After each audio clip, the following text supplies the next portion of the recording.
Hello दोस्तों, प्रतिमा GS academy पे आप सभी का स्वागत है। दोस्तों, आज हम चर्चा करेंगे मुग़ल प्रशासन पर। तो आप लोग लाइक करें, शेयर करें और जिन दोस्तों ने अभी तक हमारे चैनल को सब्सक्राइब नहीं किया है वो सब्सक्राइब कर लें। शुरू करते हैं। मुग़ल प्रशासन। दोस्तों, सल्तनत प्रशासन आपने देखा था, ये भी मुस्लिम रूलर का शासन था और मुग़ल प्रशासन भी आप देखेंगे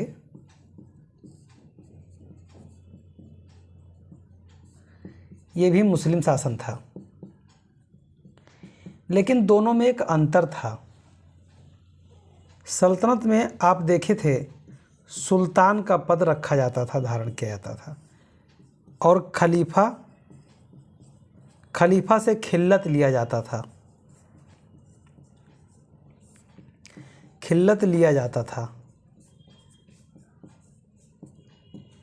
लेकिन ये सारी व्यवस्थाएं मुग़ल प्रशासन में नहीं थीं। मुग़ल प्रशासन में बादशाह यानी बादशाह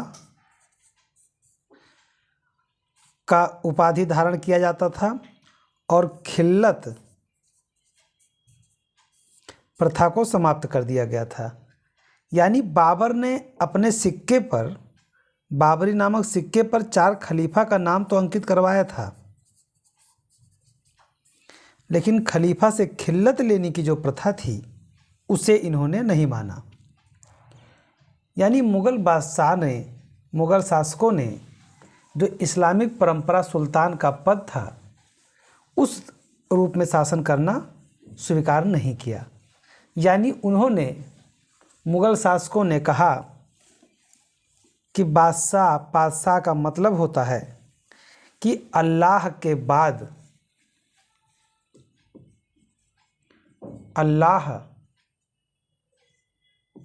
के बाद में शासक होता है। यानी अल्लाह सबसे बड़ा है और अल्लाह का रूप ही शासक होता है। इसीलिए इन्होंने खिल्लत लेना स्वीकार नहीं किया। बाबर को अगर छोड़ दिया जाए तो बाबर के बाद में किसी भी मुग़ल शासक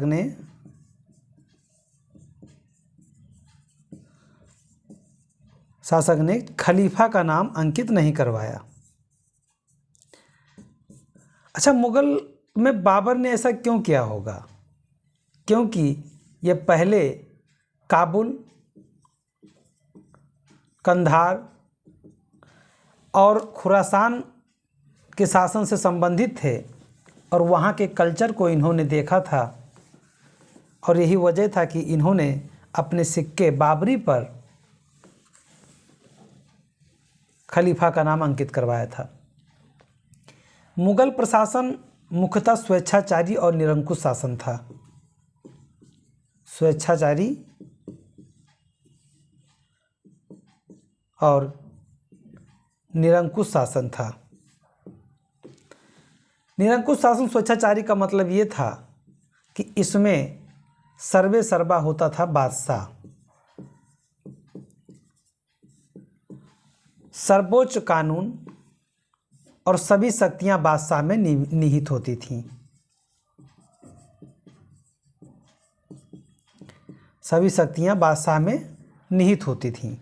लेकिन क्या बादशाह स्वयं इतना सक्षम था कि बिना किसी कैबिनेट के, बिना किसी मंत्री परिषद के, बिना किसी सहयोग के ये शासन चला लेते? तो ऐसे में केवल एकमात्र शासन का आदेश देना तो होता नहीं है कि बादशाह किसी की सहयोग न ले कर ले। प्रशासन के अंतर्गत सबसे पहला होता है न्याय प्रशासन,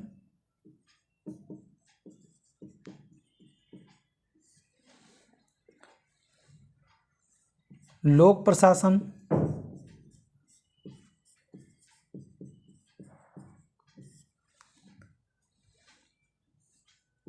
और विधायी प्रशासन।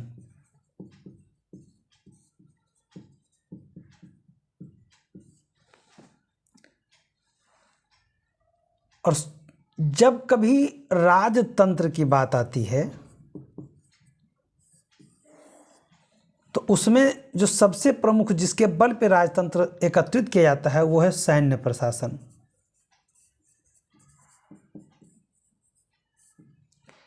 राजतंत्र में सैन्य प्रशासन प्रथम स्थान पे होता है और लोकतंत्र में सैन्य प्रशासन चौथे या पांचवें स्थान पर होता है। इसके पीछे कई कारण होते हैं, तो यहाँ पर एक प्रशासन को आप और जोड़ लीजिए, हो गया आपका सैन्य प्रशासन।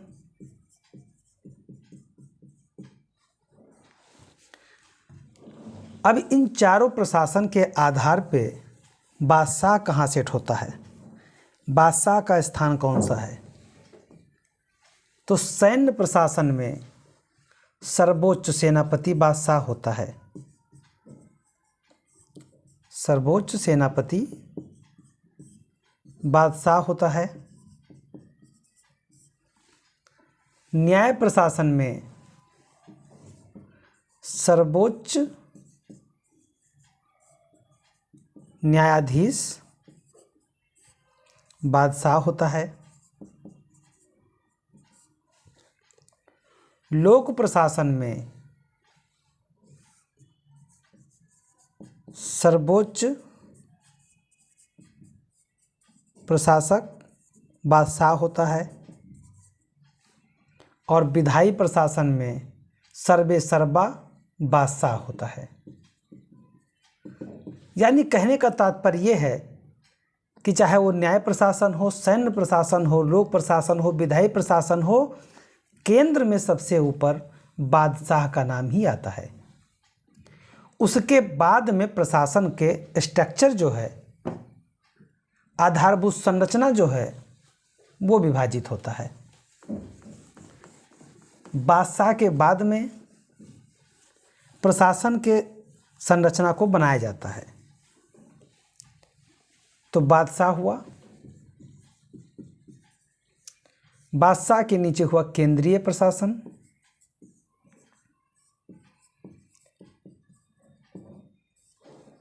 उसके बाद प्रांतीय प्रशासन,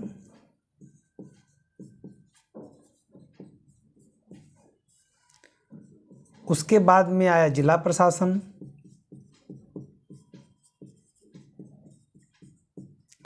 उसके बाद नगर प्रशासन, उसके बाद में ग्राम प्रशासन। कई जगह पे इसका क्लासिफिकेशन आपको मिलेगा तहसील प्रशासन। तो तहसील प्रशासन, नगर प्रशासन माना जाता है इक्विवेलेंट थे, वो बहुत अलग अलग उनका आधार नहीं था। यानी तहसील और नगर इक्विवेलेंट थे, कहीं कहीं पे दोनों एक समान देखे जाते थे, कहीं कहीं अलग अलग नियुक्तियां होती थीं। और ग्राम प्रशासन गांव में खुद मुकद्दम, चौधरी या बादशाह के द्वारा, उनके अधिकारियों के द्वारा नियुक्त कुछ अन्य मनसबदार होते थे। तो हम जो अभी चर्चा करने जा रहे हैं वो केंद्रीय प्रशासन पे चर्चा करेंगे। केंद्रीय प्रशासन,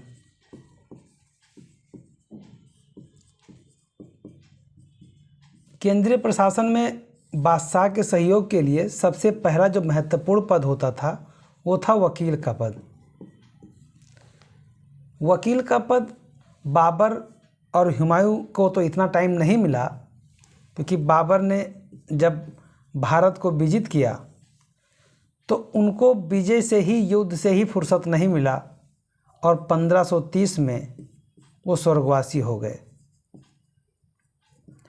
यानी कि उनका मृत्यु हो गया। उसके बाद में हुमायूं को जो मौका मिला भी, तो हुमायूं ने भी अपने राज्य को अपने भाइयों में पहले तो बांट दिया। उसके बाद शेरशाह सूरी से युद्धरत रहे और पराजित होकर के इन्हें भागना पड़ा। बाद में जब इनको सत्ता मिला भी तो इनके पास ज़्यादा समय नहीं था और 1555-56 का जो आधार था उसके बाद इनका देहांत हो जाता है। यानी कि मुग़ल प्रशासन का जो मेन समय होता है वो अकबर से देखा जाता है। अकबर ने मुग़ल प्रशासन को व्यवस्थित करने का कार्य किया। अकबर के समय में सबसे महत्वपूर्ण जो पद था वो वकील का पद था। कारण इसका यह था कि जब अकबर शासक बने उस समय इनकी उम्र 13 साल 6 माह की थी। 13 वर्ष 6 माह के अकबर थे और इनके लिए बैरम खां जो हुमायूं का बहुत ही विश्वास पात्र था और हुमायूं को कई युद्धों में विजय प्राप्त करने में सहयोग किया था। बैरम खां ने ही अकबर को बादशाह बनाया था और स्वयं संरक्षक बन गया था। जब बैरम खां संरक्षक बना था तो जैसे जैसे अकबर बड़े होते गए वकील के महत्व को समझ रहे थे।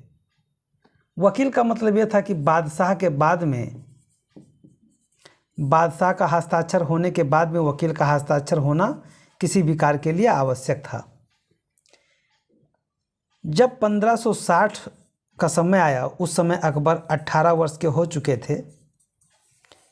तो अकबर को यह लगा कि बैरम खां बहुत ही ताकतवर हो गया है और इसलिए बैरम खां के पद को इन्होंने कमज़ोर करने के लिए, यानी वकील के पद को कमज़ोर करने के लिए अकबर ने वजीर का पद सृजित किया। वजीर का मतलब दीवान, और इन्हें राजस्व का भार दे दिया। यानी राजस्व यानी पैसा का कार्य वकील से लेकर के वजीर को दे दिया गया। यानी कि यहाँ पे पावर का अलग अलग विभाजन कर दिया गया, शक्तियों का विभाजन कर दिया गया। तो ऐसे महत्वपूर्ण पदाधिकारी कौन कौन है केंद्रीय प्रशासन में? वकील, नंबर 2 पे थे वजीर। वकील हस्ताक्षर करते थे बादशाह के बाद में, लेकिन अकबर ने कुछ समय पश्चात वजीर का पद बनाया। और नंबर 3 पे पद था मीर बख्शी का। यह सेना के लिए सर्वोच्च पद था। और उसके बाद चौथा पद था खाने समा का। 5वां सद्र उस सुदूर, यह धार्मिक पद था, धार्मिक प्रधान जो होते थे। 6ठा था काजी उल कुजात या मुख्य काजी, यानी कि प्रमुख न्यायाधीश का पद होता था। 7वें पे मुहत्सिब थे, यानी गुप्तचर विभाग। और फिर मीर आतिश जो सेना में अस्त्र शस्त्र के प्रमुख होते थे। और फिर दरोगा एक डाक चौकी, यानी गुप्तचर विभाग को और अन्य प्रकार के पत्राचार विभाग को बहुत तेज़ी से पहुंचाने वाले सक्षम। ये 9 महत्वपूर्ण पदाधिकारी केंद्रीय प्रशासन में अकबर के समय में थे और साथ ही साथ ऐसे आगे बढ़ते रहे और अन्य मुग़ल बादशाहों के समय में इन्होंने कार्य किया। तो हम एक एक करके लोगों को देख लेते हैं कि किसके समय में कौन पड़ा था और क्या क्या किसने कार्य किया। तो वकील, अकबर के समय में वकील के पद पे बैरम खां थे, लेकिन जब 1560 में बैरम खां को हटाया गया और उन्हें देश छोड़ करके जाने की आज्ञा दी गई, तो बैरम खां के बाद में मुनीम खां को अकबर का वकील बनाया गया। और अकबर का वकील मुनीम खां कुछ ही समय तक थे कि अकबर ने इसके पावर के विभाजन को वजीर के पद से अलग कर दिया। यानी कि अकबर के समय में बैरम खां और मुनीम खां 2 लोग वकील का पद सुशोभित किए थे। पहले बैरम खां थे और बैरम खां के न रहने पर मुनीम खां को वकील बनाया गया था। जहांगीर के समय में वकील का पद लगभग खाली ही था। पहले 4 वर्ष पहले 4 वर्ष तो कोई वकील नहीं था, उसके बाद में थोड़ा बहुत इसे कार्य लेते रहे, फिर 21वें वर्ष से वकील का पद केवल पद पड़ा रहा, पद पे किसी की नियुक्ति नहीं हुई। तो लगभग जहांगीर के समय में वकील के पद पे किसी की नियुक्ति नहीं हुई। जब शाहजहां शासक हुए तो पहले 14 वर्ष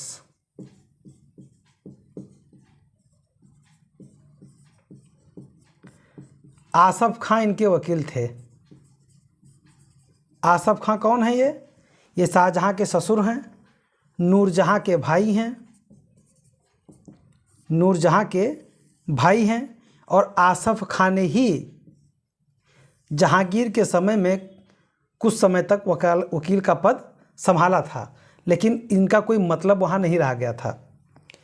आसफ खां शाहजहां के पहले 14 वर्ष तो वकील थे, उसके बाद में शाहजहां ने वकील के पद को समाप्त कर दिया। यहाँ प्रश्न ये बनेगा कि मुगल कालीन वकील का पद किसने सृजित किया था? तो वकील का पद सृजित करने का जो दायित्व है वो पहले से ही था, क्योंकि बैरम खां स्वयं बना था। यानी कि हुमायूं के रूप में कह सकते हैं। समाप्त किसने किया? तो शाहजहां ने। अगर स्टेटमेंट में आता है कि वकील के पद को औरंगजेब ने समाप्त कर दिया था क्योंकि उसके समय में वकील का पद का कोई मतलब नहीं था, तो वहाँ कन्फ्यूज मत होना कि जो औरंगजेब बहुत खूंखार था, उसने सब कुछ किया, हो सकता समाप्त किया हो। शाहजहां ने समाप्त किया था, इम्पॉर्टेंट पॉइंट है। उसके बाद में वजीर का पद बनाया गया था। वकील के बाद वजीर का पद सबसे ताकतवर पद था और ये राजस्व का पद था। यानी कि राजस्व पद यानी दीवान का पद था। और राजस्व, जो वर्तमान में राजस्व विभाग का जिला का सबसे बड़ा अधिकारी होता है डीसी, मतलब डिस्ट्रिक्ट कलेक्टर, तो आप समझ सकते हैं कितना ताकतवर पद था। तो अकबर ने अपने शासन के 8वें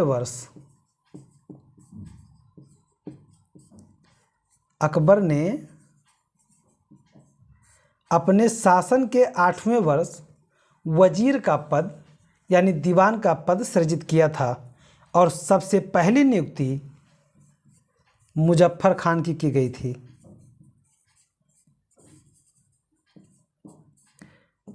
मुजफ्फर खान को सबसे पहले वजीर बनाया गया था। तो अकबर ने शासन के 8वें वर्ष दीवान ए वजीरत ये कुल नामक पद का सृजन किया। इसका टोटल मतलब यही है, वजीर। और मुजफ्फर खान को पहले ही नियुक्ति दी। तो यहाँ प्रश्न ये बनेगा कि वजीर का पद किसने सृजित किया? तो अकबर ने। कब किया? शासन के 8वें वर्ष। पहली नियुक्ति किसकी किया था? मुजफ्फर खान की पहली नियुक्ति किया था। वजीर के पद पे मुगल बादशाह में यानी मुगल साम्राज्य में दूसरा महत्वपूर्ण पद था वजीर का। और 2 तरह के विभाग बनाए गए थे दीवान के विभाग में। एक थे वजीर ये तफबीज, इनको असीमित अधिकार प्राप्त था। असीमित अधिकार प्राप्त था वजीर ये तफबीज को, यही मुख्य वजीर होते थे। और दूसरा था वजीर ये तनफीज। तफबीज और तनफीज, जो तनफीज थे इन्हें सीमित अधिकार प्राप्त था। यानी ये किसके अंडर में रहते थे? ये तफबीज के अंडर में रहते थे। तो अलग अलग बादशाह के समय में अलग अलग वजीर रहे हैं। बाबर के समय में ध्यान रहे, अकबर के शासन के 8वें वर्ष वजीर का जो विभाग है यानी ऑफिस वो बना था, लेकिन नियुक्ति के तौर पे एक विशेष व्यक्ति को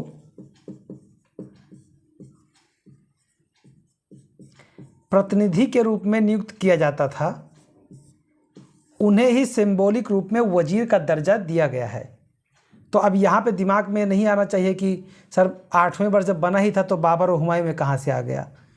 तो बाबर और हुमायूं में भी एक प्रतिनिधि के रूप में नियुक्त किया जाता था, उन्हें ही वजीर के रूप में देखा जाता था राजस्व विभाग के लिए। बाबर के समय में थे निजामुद्दीन। निजामुद्दीन बाबर के समय में वजीर के पद को सुशोभित किए थे। सबसे ज़्यादा वजीर बदले गए हुमायूं के समय में। हुमायूं के समय में वजीर बनते थे और हटते थे।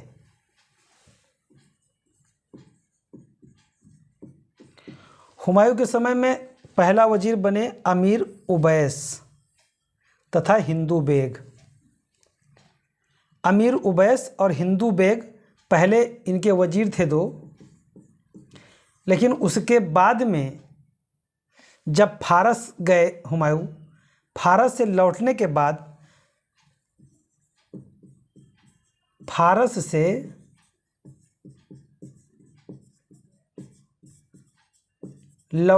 बाद हुमायूं ने कराचा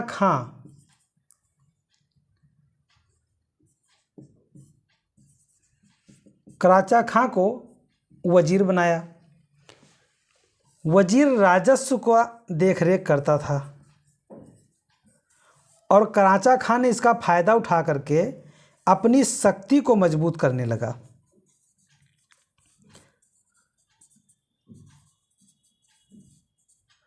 अपनी शक्ति को मजबूत करने लगा तो हुमायूं ने इसकी गतिविधियों को देख करके कराचा खां को पद से हटा दिया और निष्कासित कर दिया।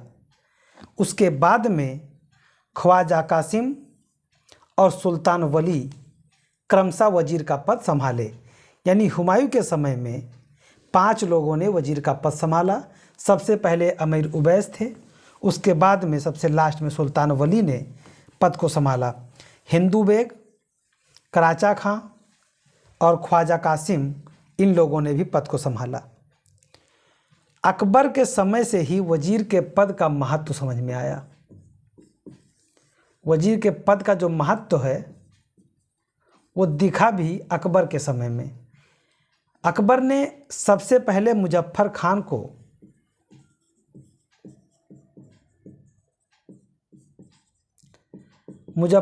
को वजीर बनाया और वजीर बनाने के बाद इन्हें राजस्व व्यवस्था पे अपनी राय देने और साथ ही उसे क्रियान्वयन करने के लिए कहा। लेकिन मुजफ्फर खां की जो थ्योरी थी वो थ्योरी उतनी सफल नहीं हो पाई। मुजफ्फर खान के शिष्य ही थे टोडरमल। फिर टोडरमल को वजीर बनाया गया और टोडरमल ने राजस्व व्यवस्था में कई जब्ती व्यवस्था, दहसाला व्यवस्था, ये सब मैं अभी बताने वाला हूँ। इन सभी व्यवस्थाओं का क्रियान्वयन करने वाले टोडरमल थे। यानी मुजफ्फर खां, टोडरमल और शाह मंसूर अकबर के समय में वजीर का पद संभाले थे। जहांगीर के समय में इनके ससुर एतमादुद्दौला यानी नूरजहां के पिता वजीर का पद संभाले थे। यानी जहांगीर के समय में वजीर का पद पे कौन था तो एतमादुद्दौला थे। और शाहजहां के समय में इनके ससुर अफजल खां इनके ससुर नहीं हैं, इनके ससुर तो वकील के पद पे थे। आसफ खां 14 वर्ष तक थे, उसके बाद में वकील का पद शाहजहां ने समाप्त कर दिया था। अफजल खां, इस्माइल खां, इस्लाम खां और सादुल्ला खां, 3 लोग थे। अफजल खां, इस्लाम खां, सादुल्ला खां शाहजहां के समय में। और औरंगजेब के समय में असद खां। ये बहुत ही महत्वपूर्ण व्यक्ति हैं।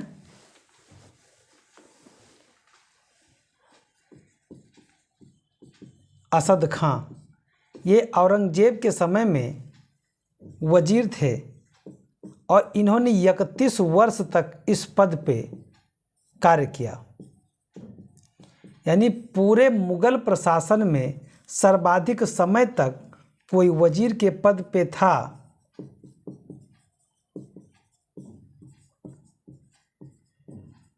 सर्वाधिक समय तक कोई वजीर के पद पे था तो वो थे असद खां, और औरंगजेब के समय में थे। औरंगजेब के समय में थे। तो यहाँ से प्रश्न किस तरह से पूछा जाता है? प्रश्न एक तरफ आपको शासक दे दिया जाएगा और एक तरफ वजीर के नाम दे दिए जाएंगे और आपको मिलाने के लिए आ जाएगा कि कौन किसके समय में वजीर के पद पे था। तो एक बार दोबारा देख लीजिए।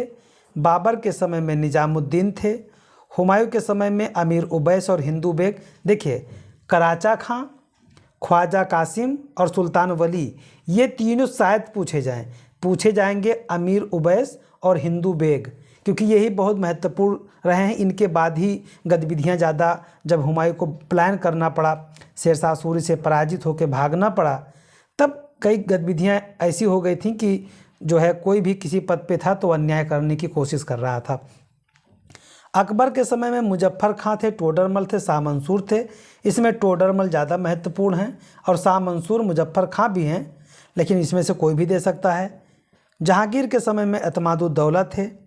शाहजहां के समय में अफजल खां थे, इस्लाम खां और सादुल्ला खां थे। औरंगजेब के समय में असद खां थे। ज़्यादातर प्रोबेबिलिटी ये है कि इनमें से एक टोडरमल, उवैस, हिंदू बेग, निजामुद्दीन, एतमादुद्दौला, असद खां, यही पूछे जाते हैं। वजीर, अब ये जो दीवान ए वजारत है, दीवान ए वजारत, ये तो मुख्य हो गया। अब इसके अंतर्गत 3 प्रमुख पदाधिकारी हैं। दीवान ए खालसा, जो खालसा भूमि की प्रबंधन करते थे। अब ये खालसा भूमि क्या है? खालसा भूमि केंद्रीय भूमि होती थी जो शासन के हाथ में होता था, शासक के पास होता था। यानी केंद्रीय भूमि, यानी सरकार की जो भूमि होती थी उसे खालसा भूमि कहा जाता था। उसकी देखरेख दीवान ए खालसा करते थे। और दूसरा महत्वपूर्ण था दीवान ए तन। दीवान ए तन का मतलब होता है जब जागीर दिया जाता था, जागीर का वितरण किया जाता था, वेतन दिया जाता था, जागीर एवं वेतन संबंधी जो कार्य होते थे, ये कार्य दीवाने तन देखता था। दीवाने खालसा, खालसा भूमि, दीवाने तन वेतन, तन वेतन एवं जागीर संबंधी कार्य देखते थे। याद करना कितना आसान है। खालसा खालसा से संबंधित, तन वेतन संबंधित, और दीवाने बयूतात, दीवाने बयूतात कारखाना के आय व्यय, जो कारखाना होते थे जहाँ से उत्पादन होता था, किसी प्रकार का प्रोडक्ट बनता था, तो कारखानों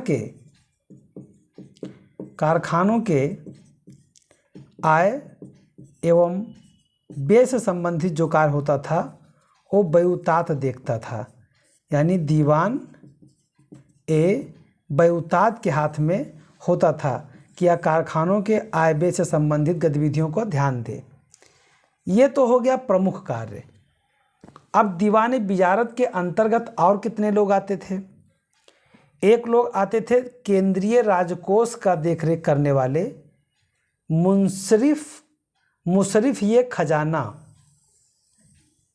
एक ऐसा पदाधिकारी होता था जो राजकोष का देखरेख करता था। वो दीवाने बिजारत के अंतर्गत ही था, लेकिन उस पद का नाम था मुशरिफ ये खजाना। मुशरिफ ए खजाना, ये जो पद था ये केंद्रीय राजकोष की देखरेख करता था, एक अधिकारी होता था, लेकिन ये भी आते थे दीवाने बिजारत के अंतर्गत। वाकिया नवीस, मुस्तौफी, ये भी मुख्य पदाधिकारी थे जो दीवाने बिजारत के अधीन आते थे, दीवाने बिजारत के अधीन आते थे। मीर बख्शी, ये सैन्य विभाग का प्रमुख होता था और इसके अंतर्गत कई बख्शी होते थे। जैसे अकबर के समय में 2 बख्शी थे, जहांगीर के समय में 7 बख्शी थे, शाहजहां के समय में 3 बख्शी थे। यानी एक मीर बख्शी और उसके सहयोग में 2, 7 और 3 थे। बाद में आगे चल करके शाहजहां ने इस पर संशोधन कर दिया था। सबसे बड़ी बात तो ये थी कि जो सेना के अंतर्गत कार्य करने वाले थे, अकबर ने उनकी हुलिया, हुलिया का मतलब सैनिक का फोटो, सैनिक का तस्वीर बनवा लिया जाता था, यानी कह सकते हो फोटो बना लिया जाता था। और दाग प्रथा, दाग, जिस सैनिक के पास में घोड़ा होता था तो घोड़ा को शाही मोहर से दाग दिया जाता था उसके पुट्ठे पे। अगर हाथी होता था तो हाथी को दाग दिया जाता था, जिससे पहचान रहता था कि किस सैनिक का ये है। कई बार ऐसा होता था कि जब इसकी जांच होती थी तो अगर जब दाग प्रथा नहीं था तो लोग एक दूसरे से उधार ले करके और ज़्यादा वेतन लेने के लिए ज़्यादा दिखा देते थे। तो घोड़ा का पहचान तो ऐसे होता नहीं था, इसीलिए अकबर ने दाग प्रथा और हुलिया प्रथा का प्रचलन किया था। तो प्रश्न यही पूछता है कि दाग प्रथा का और हुलिया प्रथा का प्रचलन किसने किया था? तो अकबर ने किया था। सैनिक लोग वेतन लेने के लिए सरखत नामक प्रमाण पत्र पे हस्ताक्षर करते थे, तब वो वेतन प्राप्त करते थे। हुलिया प्रथा और दाग प्रथा को शुरू किया था अकबर ने। खाने समा, ये गृह विभाग था। राजमहल में सारी गतिविधियों को नियंत्रित कौन करता था? खाने समा करता था। चाहे वो रसोई घर हो, खाना क्या बनेगा, कितना बनेगा, कितना खर्च होगा, कितना आय हुआ, इन सभी चीज़ों का जो व्यय है, आय व्यय का जो लेखा जोखा, आय का नहीं, व्यय का, खर्च का जो लेखा जोखा होता था वो खाने समा करता था। राजमहल की सारी आवश्यकताओं की पूर्ति खानसमा के नियंत्रण में होता था। महारानी को क्या चाहिए, राजकुमार को क्या चाहिए, राजकुमारी को क्या चाहिए, राजा की आवश्यकता कितनी है, रसोई में क्या क्या आवश्यक है। तो इन सारी चीज़ों का जो देखरेख करता था वो खाने समा अधिकारी होता था। शाही परिवार के संपूर्ण व्यय का ब्यौरा रखता था और राजमहल के सभी पदाधिकारी इसके नियंत्रण में कार्य करते थे। जो लोग महल में काम करते थे वो सभी लोग खाने समा के अधीन होते थे। तो दोस्तों, मैं अपनी क्लास को यहीं पे समाप्त करता हूँ। धन्यवाद। जय हिंद, जय भारत।